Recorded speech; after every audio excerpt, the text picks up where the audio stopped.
The shadow over the lake. In a small village surrounded by deep forests, everyone knew that Mirror Lake was not an ordinary place. People said its water reflected more than what the eyes could see.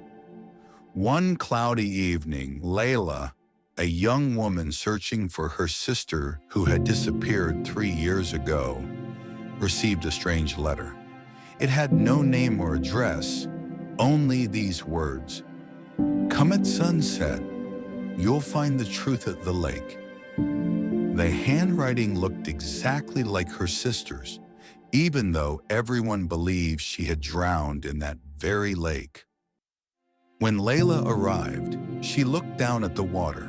Her reflection trembled, and behind it, she saw the faint shadow of a woman staring back at her. A soft voice whispered from the ripples, "No one drowned, someone just took their place." Her heart raced as rain began to fall. Then she saw a black notebook floating near the shore. She opened it. It was her sister's diary. The pages spoke about a strange experiment in an abandoned lab near the forest. Something about transferring human consciousness between bodies. The last page said, "If you're reading this, I might not be the one reading it. Watch your shadow. Not every shadow belongs to you." Layla froze. When she looked again, her reflection smiled, but her shadow didn't move. The reflection smile haunted her for days. One night, a man in a gray coat appeared near the lake. He looked at her calmly and said, "You shouldn't be here, Layla. Mirror Lake doesn't reflect truth. It replaces it." Layla stepped back. "My sister, is she here?" The man nodded slowly. "Yes, but not as she was. The experiment worked in a different way." He took the black notebook and opened a hidden page stuck to the cover. It said, "Consciousness moves, but the body stays a prison.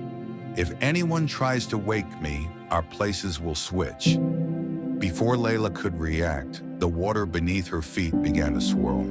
Her sister's voice whispered again, "I never died, Layla. I just changed places." The water pulled her in. She saw flashes of her life, moments and faces spinning around. Then darkness. When she woke up, she was lying on the shore. The notebook was still in her hand, but something felt wrong. Back in the village, people stared at her in shock. "Layla, but you drowned years ago." Layla smiled, but the voice that came from her mouth wasn't hers. It was her sister's. Weeks passed.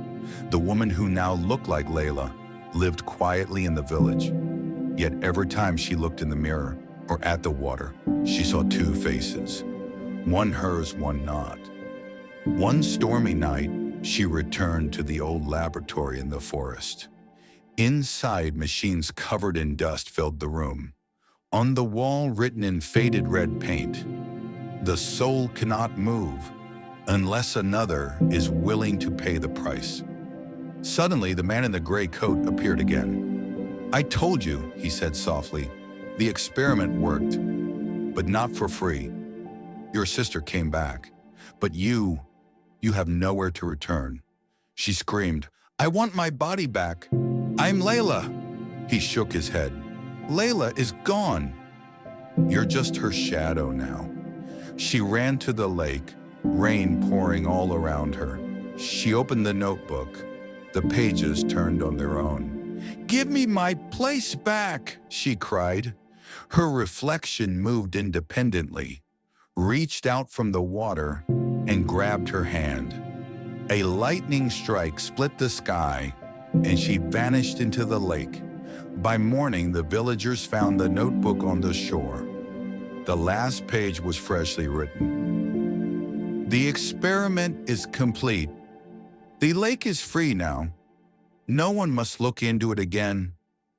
The lake dried up soon after, but on quiet nights, people say they can still hear two women's voices beneath the ground, one crying and the other laughing.